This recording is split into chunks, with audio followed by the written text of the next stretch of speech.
Okay, so what I've got for you today is likely going to be a very spicy match of StarCraft 2. This particular best of 3 series was played last week during the ESL Open Cup number 200 for the North American region. Now, a couple of you have reached out and mentioned that I should really go ahead and cast this series, but when I saw both of the player names, I can only think, and I don't want to be disrespectful here, but in my mind, this can only be a landslide victory for our Terran. Don't get me wrong, the Protoss here are really good. About 6,000 MMR on the North American server. That makes him a highly ranked Grandmaster. We're looking at none other than Maplez's main Nexus. However, his opponent, in my mind, the very best Terran versus Protoss player in the world. From South Korea, we're looking at Kijkwijzer's main command center. Kijkwijzer has been absolutely destroying the competition, especially the Protoss players out there, for like the better part of a year now. Not even Maru's TVP is as good as Kijkwijzer's is right now, so in my mind, this is going to be a very tricky match for Maplez. But let's just say that Maplez is a man with many nicknames, and one of them is Mape the Ape. I think that probably is a good reference to his playstyle. He is not afraid to bring the heat to the opponent, and I've got a feeling against somebody like Kijkwijzer, you're gonna need to as well. The problem is that Kijkwijzer doesn't really die to stupid stuff. So, I don't know how this is going to work out. I'm very curious to see exactly what ended up happening in this particular match, as we do have a proxy pylon on the other side of the map. Now, I can also imagine that Kijkwijzer is not going to be all too familiar with Maplez. I don't know if they've ever played against each other before, but there's a good chance that they haven't. Maybe once, maybe twice, right? But nothing all too crazy. I can imagine that Kijkwijzer opened up his opponent's profile for a little bit. He's like, okay, Grandmaster, okay, whatever. Not a big deal. I mean, a lot of people think that hitting Grandmaster League is being close to the pro level. It honestly is not. The difference between Grandmaster players and pro gamers is substantial. Like, hitting Grandmaster does not suddenly mean that you can start beating players like, for example, Kijkwijzer. And Maplez, I mean, he's been Grandmaster for years and years and years. His proxy, by the way, gets scouted right from the start. This is a horrible beginning here for the Protoss.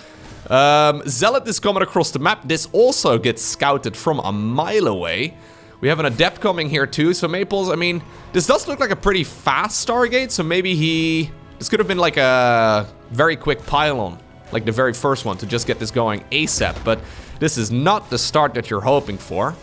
The one saving grace here, I guess, is that he did go up against a Terran player. Well, maybe this is not even going to work out that well for him either, because the command center is going to finish. He's going up against a Terran player with a late second refinery.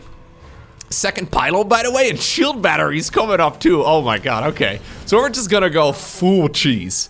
After getting scouted and after getting hurt here a little bit, apparently we're gonna double down on the aggression. Fair enough. Void Ray coming up. Now, Void Ray's not quite as strong anymore as they once used to be a couple of patches ago, but obviously their main counter, at least as far as we know, is usually the Cyclone, and that one also has gone through a lot of changes over the last few months. Starport is really nice though. Getting Vikings going would be fantastic. Just Marines, right, is not a bad option. I like this bunker over here. The command center is gonna fly from the low ground up to the high ground once again, and I don't mind that whatsoever. Getting 2 mules going here at once is gonna be a fantastic start for the Terran for sure. But does he have enough? Ooh, here's the prismatic alignment. Does not get the kill on the Cyclone. Can we pull a couple SCVs, please, to maybe... Okay. Kijkwijzer just playing with fire here, because that Cyclone is actually super important. Widowmine now coming up on the back of this too. We have a second barracks, and now the starport here is done. We're probably gonna need to repair this bunker up too. Oh yeah, proxy fleet beacon. Oh my god, okay. Maplez is just going full cheese. The map is his entire main base now. Okay. So, this is something that I've speculated about over the last few casts of TVP that I've done. I think it's a build that does have some potential. So, the fleet beacon, right? It enables the production for a bunch of stuff. I mean, the Mama ship, obviously. He does see, by the way, the little pothole here. That's an indicator of where those Widow mines are located. It also unlocks the carrier, but in these sort of games, you really want to be going into the Tempest instead. There is a moment where Tempest will basically be able to one-shot everything that the Terrans have. Their range is ridiculous, so as long as he... Really? A proxy forge? I mean, we haven't made any photon cannons yet, so I guess it makes sense. In order to go for these shield batteries, all you need is a cybernetics core, so certainly an option. Yeah, yeah, once you get up to a sufficient amount of Tempest, you can start two-shotting or even one-shotting pretty much all of those Terran units that are around. If Cure, however, can get, for example, Stimpack done right, I mean, that's not the strategy that it's going for here, but that's always a good answer. Or if he just gets a whole lot of Vikings out, that should also work out in his favor here in the end. Yes, he's got a lot of SCVs here occupied to repairs and all that, but his economy is going to be quite a bit better than that of the Protoss. There we go. This is what I'm talking about, man. Getting that extra command center at this point in the game is fantastic. One of the Widow Mines here ultimately does go down. Quite a few Protoss units, or sorry, quite a few Terran units here have been killed over the last few minutes, but really nothing all too crazy just yet. And Maplez is on a bit of a timer. Yeah, Stimpack is coming right now. I really like that tucked away barracks. That tech lab is not likely to get sniped here anytime soon. Obviously though, we have offensive shield batteries here set up as well to repair all of those Tempests back up to full. Here's Tempest number 3 coming up. The Void Ray. Yeah, it's trying to find an angle where hopefully that Widow Mine... Okay, it's gonna hit. Hopefully that Widow Mine wouldn't get shut down, but I guess it's okay. Yeah. I mean, the Void Ray is likely going to fall here anyways. So Maplez playing this rather conservatively for now. He's waiting until his Tempest number grows. Is he gonna attack when he has like 3? Is he gonna dive deep when he's got 3? Or is he gonna wait until he's got even more? The problem is if you wait until like... if you wait all the way until like 5... you're also gonna be in a lot of trouble, because by then, obviously the Terran army is just gonna be too big, right? So he's gonna go for the, what is this? Tectonic destabilizers or something is what this upgrade is called. We don't really see it all too often, just in general. It's the upgrade that allows the Tempest double damage to structures. By the way, we did have a little bit of a Viking counterattack, it looks like. Sorry, let me just back up a little bit. Apparently Cure feeling brave that he can hold on for long enough here. He decided to send the Vikings across, but it looks like, yeah, that Void Ray that is chilling at home is gonna be okay. The shield battery here in the mineral line is also gonna be really good, and honestly, very nicely done there by Maplez. Quick on the battery overcharge, and, or sorry, on the prismatic alignment, and just quick on the warp in there too. Pushes back those units with ease, and now he's thinking about maybe even intercepting. Ooh, he's thinking about intercepting these Vikings.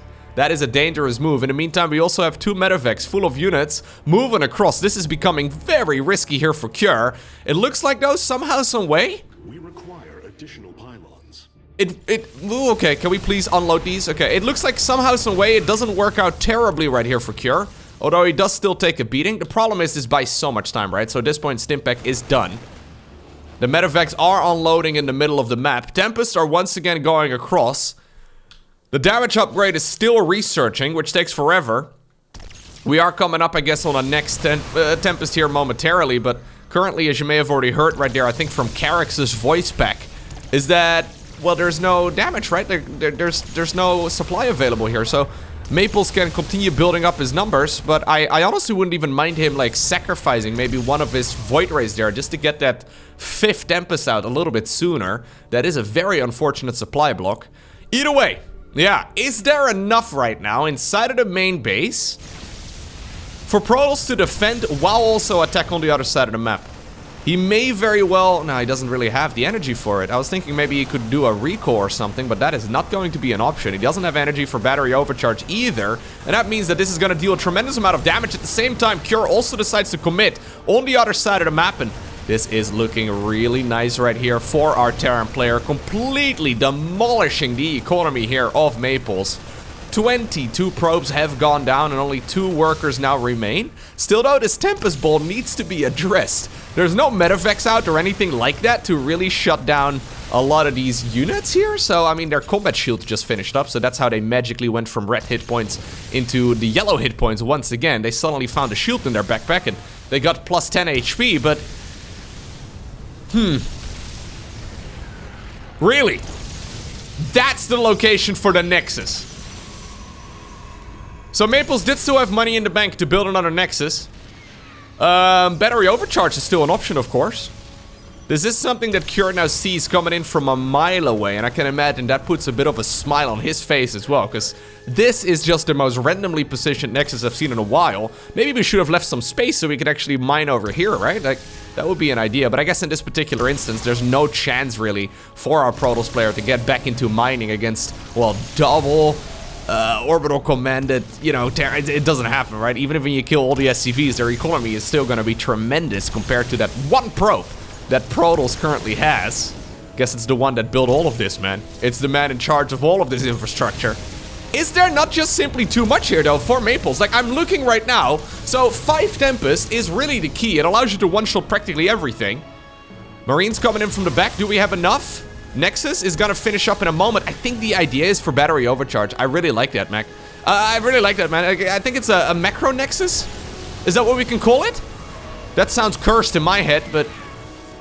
yeah, so if Terran decides to jump, he can, like, battery overcharge one of these shield batteries. And life's gonna be pretty good. Okay, Cure. Setting himself up for a surround. This is honestly a kind of a dangerous move. There's the battery overcharge. Are there enough Tempests to kill all of this? Do we have, well, the photon cannons in range? It doesn't seem like it. He's microing them away. Honestly, lovely work right there by Maplez. Still, though, he did end up losing one of his Tempests there. Medevac ends up going down. Marines are getting sniped one at a time. Cost efficiency-wise, this is not bad at all here for the Protoss. Cure is marching around. He was maybe thinking about going towards the other side of the map, but the thing is he's already destroyed everything there. The win condition in a game of StarCraft 2, though, is to kill all of your opponent's structures. So if Cure can somehow, some way get the jump on these photon cannons, the rest should be relatively easy to pick off, but they're positioned really cleverly. Here's another stim pack forward, but every stim hurts the Terran player so much. These Marines are so low in hit points, man. Those photon cannons are gonna have an easy time. Nice snipe right there on that pylon, though, shutting down some of the shield batteries here. There are 0 probes remaining, and besides, there's no minerals for it anyways.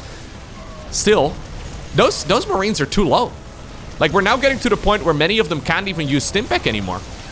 I think the Tempest win this. Yeah, especially with the photon cannons joining in. GG is cold. It's Maplez who wins a very dirty game number 1. Next up, Hard Lead.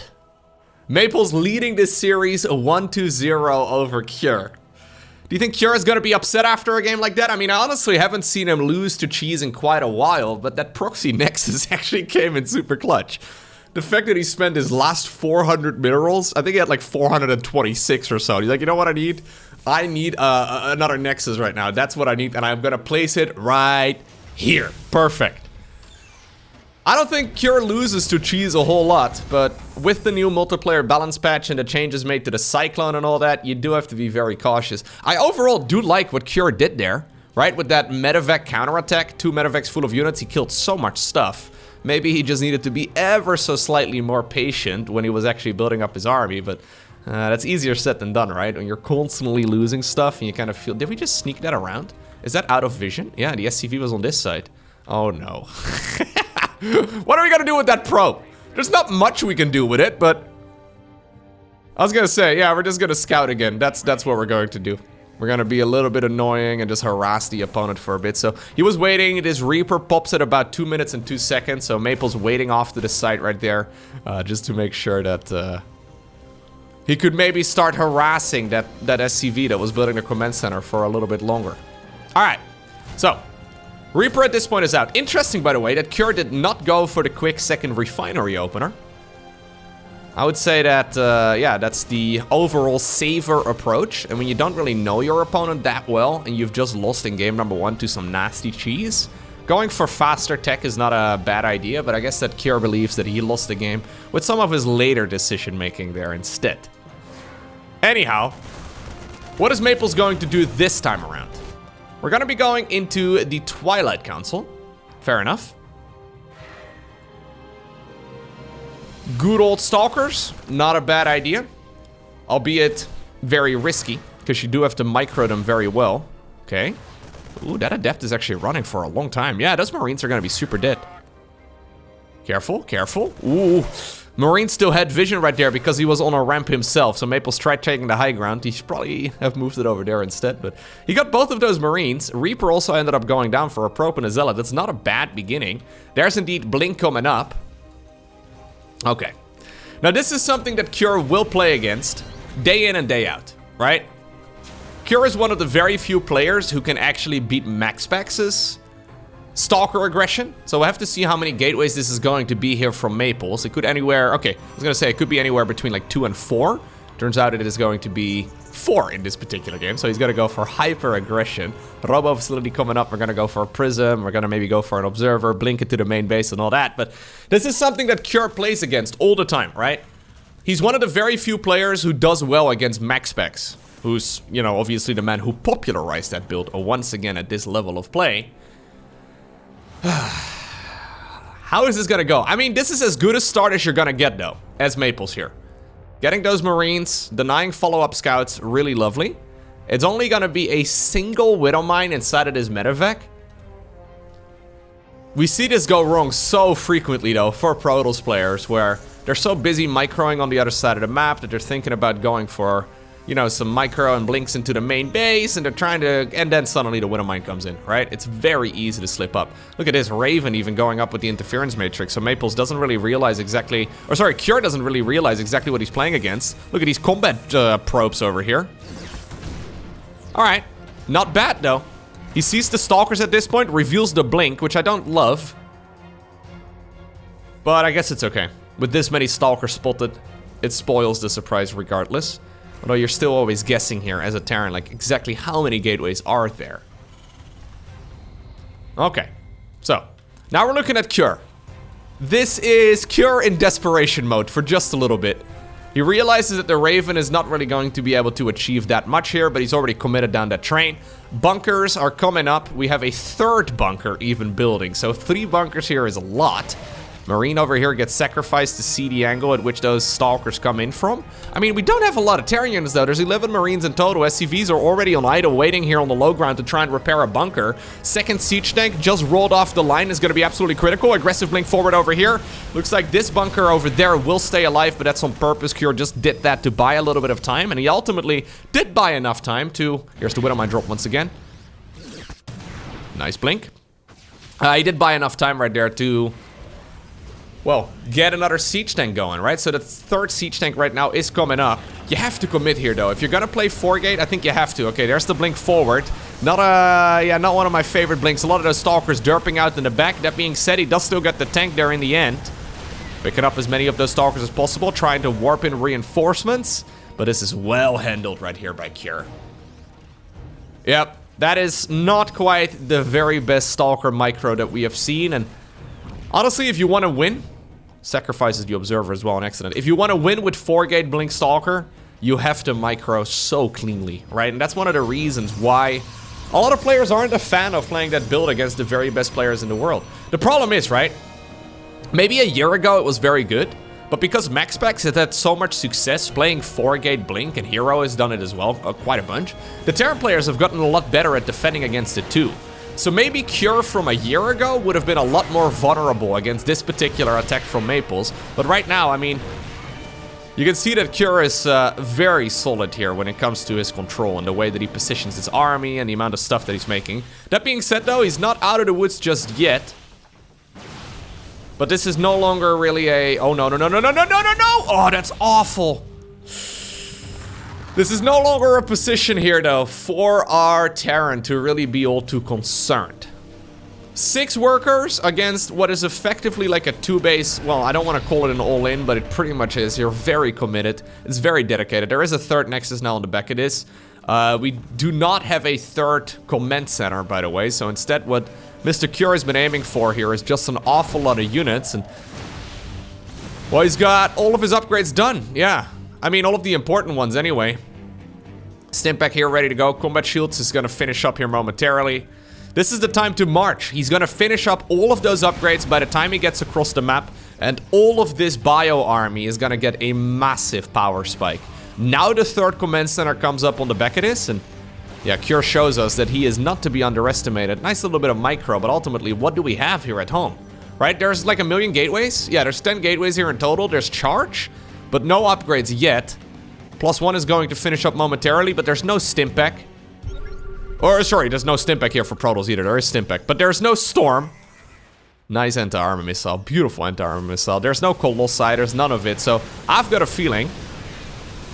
I mean, the siege tanks are gonna get sacrificed, I suppose, but I've got a feeling that this Protoss army is gonna get absolutely destroyed. Maybe the Zealots do need Stimpack. Maybe the Stalkers do. That'd be something. Somebody give them the combat drugs. Medevac reinforcements going on over towards the third base as well. Maple's desperately trying to get rid of this push in the main base, and it looks like this may be a one-way trip for these units, but there is so much damage being done. Workers are falling left, right, and center, and really now only the natural expansion remains. And there's only a handful of probes in that area. In the meantime, there is a counterattack, so... Ooh, okay, friendly damage right there done as well by the Widow Mines, but ultimately the amount of production here for Terran should be enough to push back any of those warpins. GG is called, and that means we're going to game number 3. Alrighty. Our final game for today, it takes place on the map El Sayani. Nothing all too fishy so far. Once again, Cure opening up with what seems to be a single gas. Generally speaking, if you want to go for the second gas, it would be built before the 1 minute mark. Usually, like before like 50 seconds or so. You make sure you build it early so you can go into a nice and quick factory and just play very defensively. But Cure's been trying to play a macro series so far, but he's not really been allowed to, right? I mean, game number 1, that one speaks for itself. He had some Void Race and Tempest to deal with. Game number 2, his opponent died to the counterattack. What about game number 3 then, huh? Yeah, you almost get a little bit used to the way that the top level Protosses micro a lot of their early game Stalkers, right? So, Maplez is obviously a very strong Protoss, but not quite when it comes to like, you know, Hero or Max Specs' micro. He's not quite capable of, at least in this game that we just watched, microing his units at the same level. And you almost get a little bit desensitized to it sometimes because we see players win all the time with the 4-gate blink, at least in the games that I feature on my channel. But then when you see other players execute it, you just realize that if you don't do it nearly as well, you just straight up lose to the Terran timing attack. Right? The counter there that comes across the map hits like an absolute truck, so you need to deal so much damage. Anyhow, it is going to be a Reaper here first once again. Probe moving around the side, but the second pylon here was of course built on the low ground, so nothing all too cheesy as we've got ourselves a Twilight Council going up inside of the main base. Single gas opener for Cure. Second gas available right now, but we should be seeing a starport here. Yep, there we go. So this is one of those nice fast expansions on the low ground. Well, technically you're, well, mostly safe against everything, right? As long as your scouting is on point, you can deal with pretty much all of the things that Protoss can throw at you. You just don't have as many units, so you really have to be very clean with your control. Reaper tries to run by everything and will be able to pull that off. He wants to get a scout off on the main base and he sees the Twilight Council here. He realizes exactly what he's playing against. And that makes deciding what units to go for quite a bit easier. So, ultimately though, this is a very similar start to the previous game, except for the Forge. Now, I don't believe that that was planted there. No, it was not. This was not planted there when the Reaper came towards this side of the map. So, ooh, it's actually Glaive to Depths. Glaive to Depths with an upgrade? Okay. Adepts are very much so a unit that fall off the longer the game goes on, but they can deal a tremendous amount of damage early. So, if you give them the +1 upgrade, they will... So this is basically just a straight up attack speed improvement. They just shoot faster. And this upgrade over here obviously allows them to deal more damage. This may be something that can catch Cure off guard for sure. Because if Cure is not prepared for it, he can get overwhelmed, right? If those adepts are allowed to shade back and forth like we see all the time, life's going to be pretty great. Are we once again going to go for a Raven? Yep. Tiny little supply block. This is apparently Cure's go-to build order right now against players that he probably thinks he's a little bit better than, right? So if he thinks he's better than you, he'll probably play this. Cyclone in the main base. How did that... Sorry, what? How did that Cyclone get here? Ah, we boosted it across with the medevac. Sorry, I was not paying attention to that. I thought for a second it just drove by the natural. I was like, what? That makes absolutely no sense. Stalker waiting here on the perimeter. Widowmine is going to try and go in. How much damage is this going to be able to deal? Well, not a whole lot. Cyclone ended up going down. 2 probes here in total. Nothing to write home about. It's kind of interesting how for a long while, when the patch was first out, and for a long while I mean like 2 weeks, people kind of thought that the Raven builds were no longer viable at all. And then it turns out you just research interference matrix and it's just as viable as it always used to be. Even for the 50 minerals and 50 gas or so that it costs to research now, it is still worth making the Raven. Like, that's how valuable the unit is. It just adds so much to the early game. Not just a detector, right? So far in this particular series, we've really only seen it being used as like an anti-armor missile thrower and a detector against the observer, but obviously primarily against Colossi. It's absolutely amazing. Anyways, none of that is happening here. We've got ourselves a mass adept push. 6 gateways on 2 bases. +1 is done. We're gonna ferry the units into the main base, it looks like. That's gonna take a while, though. I was gonna say, yeah. We really need to get a warping going here, Maples. Already, we're stacking up a lot of minerals and gas. Probes are once again being produced. Widowmine goes back in over here, but it looks like it did get shut down. Do we have enough? I mean, this army needs to get something done, and needs to get something done fast. Is this the opportunity he's looking for? Well, he decides to jump straight on top of that siege tank. Even the bunker is not gonna be safe. Siege tank over here, though, is gonna have a grand old time against these clumped up Protoss units. Another aggressive shade forward. Is he gonna commit onto the ramp? I think he will. All right, this is... Ooh, what? Really?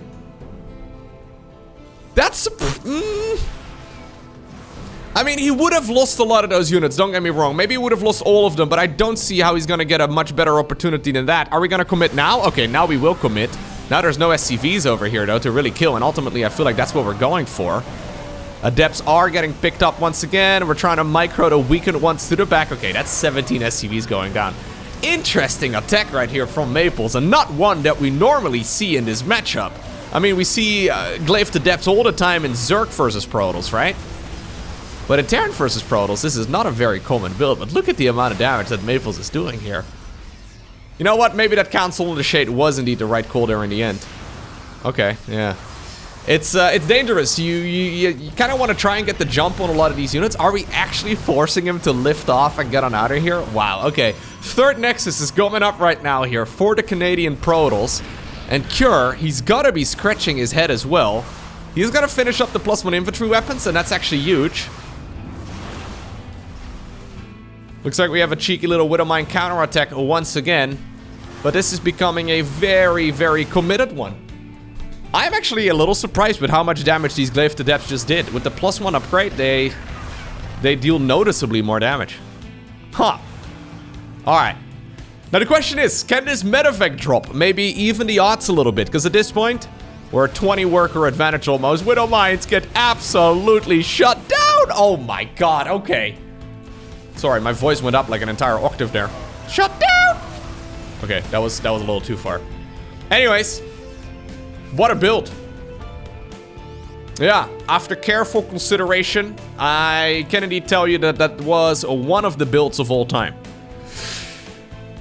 Cure is still ready to go, though.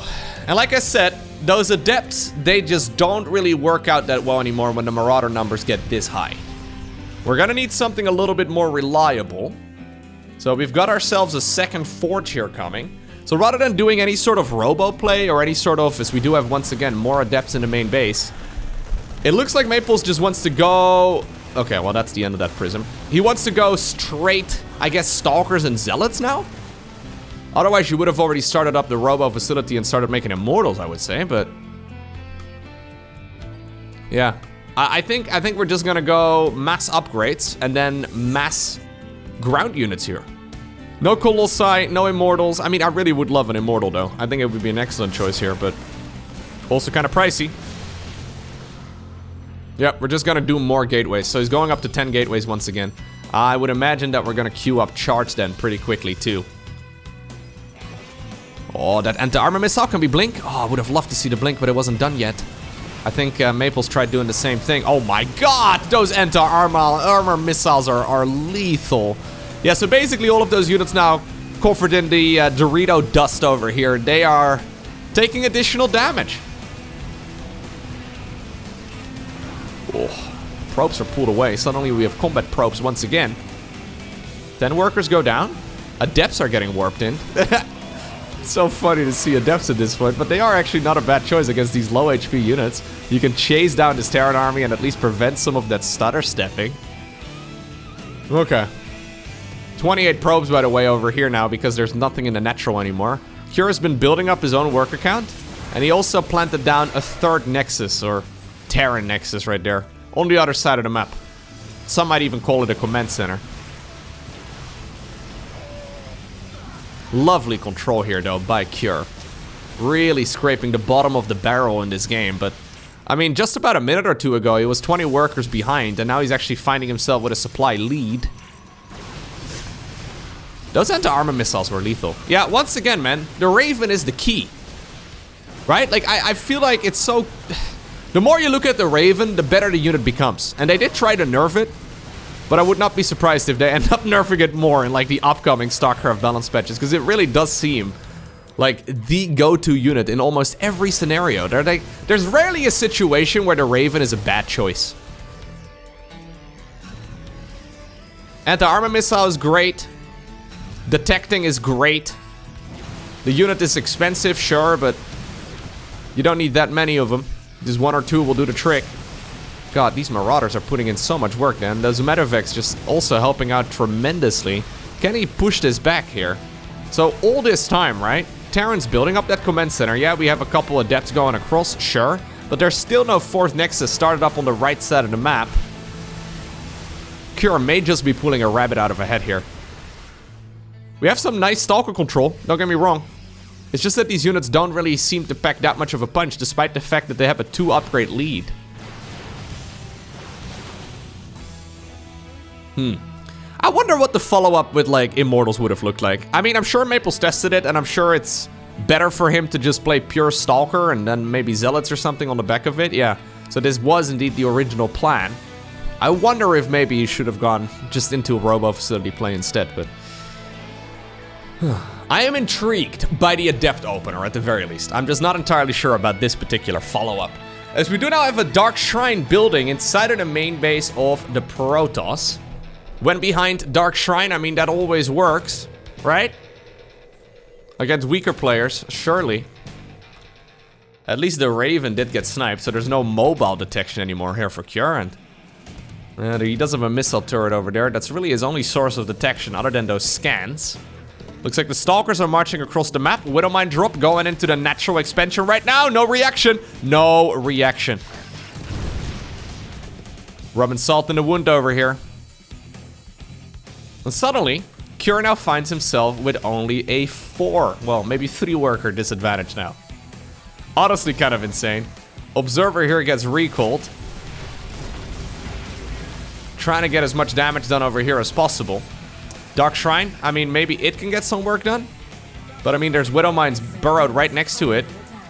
We have Adepts going in once again for more. Widowmines are going to fire a second time. The one in the main base will not be too far behind either. Adepts are going to get cleaned up in the natural expansion of the Terran.